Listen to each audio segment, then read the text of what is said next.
Y todas las miradas puestas en Brasil a 48 horas de las elecciones del balotaje que dio por ganador al candidato del Partido de los Trabajadores, Ignacio Lula da Silva. Los bolsonaristas no se rinden y toman las calles. Estás viendo imágenes de distintos puntos de Brasil. Son más de 200 los bloqueos bolsonaristas en al menos 21 estados. Militantes de Bolsonaro fueron a golpear cuarteles, pidieron la intervención de las Fuerzas Armadas.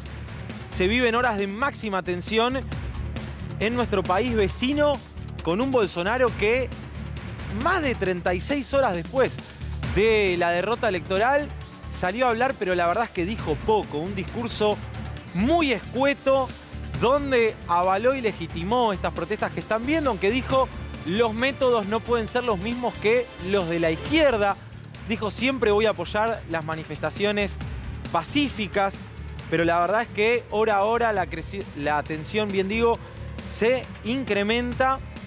Y los camioneros bolsonaristas ya salieron a decir, después del discurso de Bolsonaro, que van a mantener los cortes en las rutas. Más de 200 cortes. Se viven horas de muchísima tensión en Brasil, producto del desconocimiento del resultado electoral por parte de los militantes de ultraderecha, el Partido Liberal. Estás viendo en imágenes lo que es San Pablo, Río de Janeiro, Natal. En Natal directamente fueron a las Fuerzas Armadas a pedir su intervención, a pedir que salgan a las calles las Fuerzas Armadas para apoyar a Bolsonaro directamente. Y lo decíamos recién, ¿no? Se vivía mucha expectativa por el discurso de Bolsonaro. Su hijo en las horas previas habló, Flavio Bolsonaro, y dijo: papá, te voy a apoyar de cara a lo que se venga. Y uno se preguntaba, bueno, ¿qué es exactamente lo que está preparando Bolsonaro? Habló hace instantes en conferencia de prensa. Dijo, siempre jugué dentro del marco de la Constitución. Dijo también, las manifestaciones pacíficas siempre serán bienvenidas. Agradeció a las 58 millones de personas que lo eligieron. Ahí está Flavio Bolsonaro. Esto decía ayer, gracias a todos los que nos ayudaron a rescatar el patriotismo, que rezaron y salieron a las calles, que dieron su sudor por el país que está trabajando y le dieron a Bolsonaro el mayor voto de su historia. Levantemos la cabeza y no renunciemos a nuestro Brasil, y se encomienda a Dios. Dijo Bolsonaro hoy, la derecha surgió de verdad en nuestro país. Nuestros sueños siguen más vivos que nunca. Pero no habló de derrota electoral. Aunque sí dijo, y ahí es donde uno tiene que empezar a leer entre líneas, continuaré cumpliendo todos los mandamientos que establece la democracia. Uno ahí puede entender que abre la tapa hacia una transición después de 36 horas de silencio que permitieron imágenes como las que estamos viendo en Brasil. Si Bolsonaro hubiese aceptado el resultado electoral, entrada a la noche ya de Brasil, como correspondía, como corresponde y como manda la historia, pocas veces, probablemente nunca, hemos visto un presidente que quiera jugar dentro de los límites de la democracia, no referirse al resultado electoral el propio domingo de las elecciones, no referirse ni siquiera al día siguiente y esperar casi 48 horas y esperar a esto, al caos, a los 200 cortes, a las decenas de vuelos cancelados en el aeropuerto de San Pablo. Agregó Bolsonaro, los actuales movimientos populares, las manifestaciones, son producto del sentimiento de injusticia e indignación con el que se desarrolló la elección. Estamos en vivo desde San Pablo con Marco Terruggi. Marco, muy buenas tardes, gracias por tomarte este rato. Contanos cómo está la situación allá en San Pablo.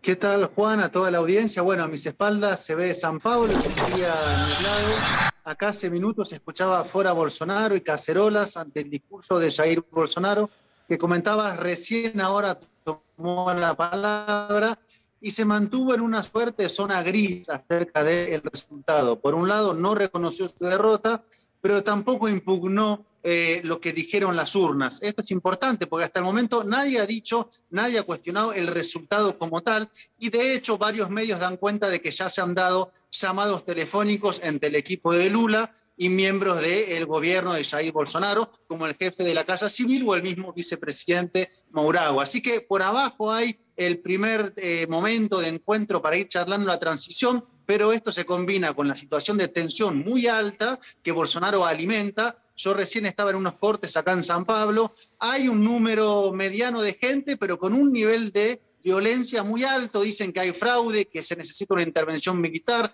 que no van a permitir el comunismo en Brasil, ni van a permitir que un corrupto como Lula vuelva a la presidencia. Así que Bolsonaro alimenta la crisis con su silencio y ahora con esta zona gris en la cual se mantiene. Ahora, Marco, había mucha expectativa puesta en el discurso de Bolsonaro y a fin de cuentas habló, no sé si llegó a los 2 minutos de alocución y uno no termina de entender si acepta la derrota o no. Como vos marcás, da la sensación que cuando dice esto de como presidente, mientras siga siendo presidente, algo así, voy a respetar los mandamientos de la democracia, pero no habla del resultado electoral. Si uno lo escucha, es como si no hubieran ocurrido las elecciones el domingo. Bueno, yo creo que es parte de su estrategia, de ir manteniendo la crisis como forma de él mostrarse como un hombre fuerte, intransigente, movilizar a su base social.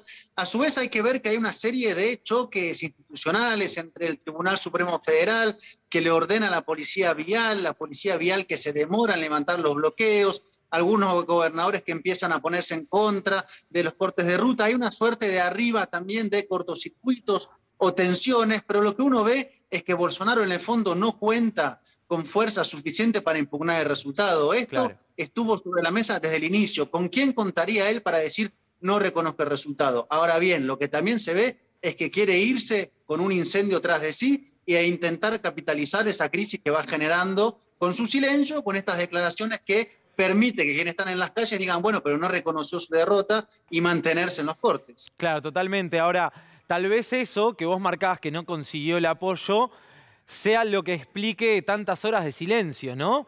Tal vez un Bolsonaro intentando conseguir apoyos en las fuerzas para, bueno, intentar todavía revertir lo irreversible, que es el resultado de la democracia, el resultado de la decisión de casi 120 millones de brasileros y brasileras. Bueno, recordemos que el mismo domingo Bolsonaro, la Policía Vial Federal, o sea, aquella que se encarga de las carreteras, frenó el tránsito en las zonas de mayor fuerza del lulismo, digamos, en el nordeste. Hasta eso Las llegó. mismas que hoy no despejan los bloqueos, perdón, Marco, ¿o no? Exactamente, y ahí viene la tensión política acerca de quién es la responsabilidad.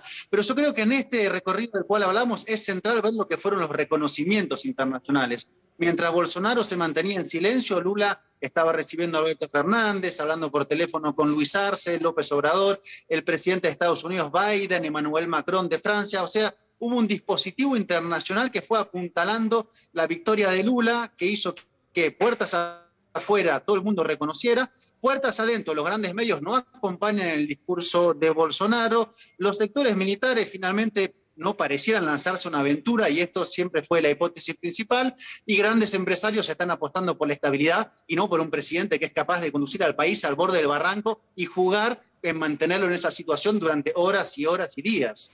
Ahora, ya habló Bolsonaro, vos marcabas recién, insisto, Marco está en el lugar de los hechos, en San Pablo, donde probablemente se esté dando la situación más caliente desde lo social.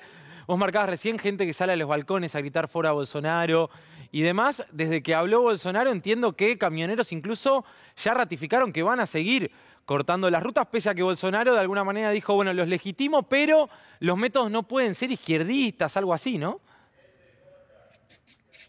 Sí, ahí lo que hay que terminar de ver es quiénes son los que están movilizados. Yo creo que hay un bolsonarismo silvestre, así podríamos decirlo. En los cortes, recién hablando con la gente, hay empresarios, señoras que vienen de su casa, señores, digamos, gente que está efectivamente convencida que Lula va a traer el comunismo y va a volver la corrupción al país con una suerte de crisis de lo que eso representaría. Pero la pregunta es, ¿hay algunos sectores un poco más organizados que son los que permitieron mantener 300 cortes en simultáneo? ¿Quiénes son todos estos camioneros que de conjunto salieron de forma articulada? Y ahí uno tendría que ver cuáles son los vasos comunicantes. No sé si no es espontáneo. Ahí había un trabajo en las redes sociales instalado de cara a movilizarse en caso de derrota, pero no por espontaneidad absoluta se mantienen 300 cortes a nivel nacional. Por lo menos uno tiene que mirar con cierta mirada de pregunta. ¿Esto es todo espontáneo o hay algunos sectores que tienen algún nivel de comunicación con el bolsonarismo más organizado que son los que empujan eso? Y ahí preguntarse, evidentemente, por la responsabilidad presidencial de la familia Bolsonaro, cuyos hijos siempre son tan activos. Bueno, Eduardo Bolsonaro estuvo en Argentina hace muy poco y siempre es un actor clave en todo este entramado del bolsonarismo más radical, podríamos decir. Claro. Ahora, Marco, ¿qué se puede esperar de cara a los próximos 2 meses. Entiendo que recién en enero se da el cambio de mando. Párrafo aparte para lo que será esa ceremonia, pero queda lejos, ¿no? Con estas imágenes que estamos viendo en la calle, enero parece cerca y a la vez con este clima social, bueno, es una eternidad y con un Bolsonaro dispuesto a echar nafta al fuego aparentemente. Bueno, lo que hay que ver ahora, la primera imagen importante es que se encuentren parte del equipo de Lula y el gobierno en un proceso de iniciar la transición. Ahí el equipo de Lula ya dijo que quien va a estar al frente es el ahora vicepresidente electo Gerardo Alckmin, que va a ser el que va a encabezar estos diálogos. Bueno, que esto empiece y ya se vea formalmente el inicio del proceso de transición de un gobierno a otro. Ahora, está claro que Bolsonaro apuesta a un método trumpista, podríamos decir, de Donald Trump de Estados Unidos, que se fue generando una crisis para después utilizar ese saldo de la crisis a su favor y mostrarse como un hombre fuerte, capaz de enfrentar y de movilizar a su base social y así posicionarse. A Trump no le está yendo mal con esa metodología. Es probable que Bolsonaro, que tiene mucho vínculo con el trumpismo, que ambos, uno diría, se admiran mutuamente, apele a ese mecanismo. Así que se vienen 2 meses seguramente de alta tensión y un país que está, para mí, cansado de tanta confrontación, pero tiene un presidente, pues a veces bastante piromaníaco. Sí, totalmente. Marco, muchísimas gracias por tomarte este rato. Excelente reporte desde San Pablo. Un abrazo grande. Un abrazo. Bueno, muy bien. Tremendas las imágenes que estamos viendo. Vamos a seguir, por supuesto, muy atentos, con prioridad desde Brasil.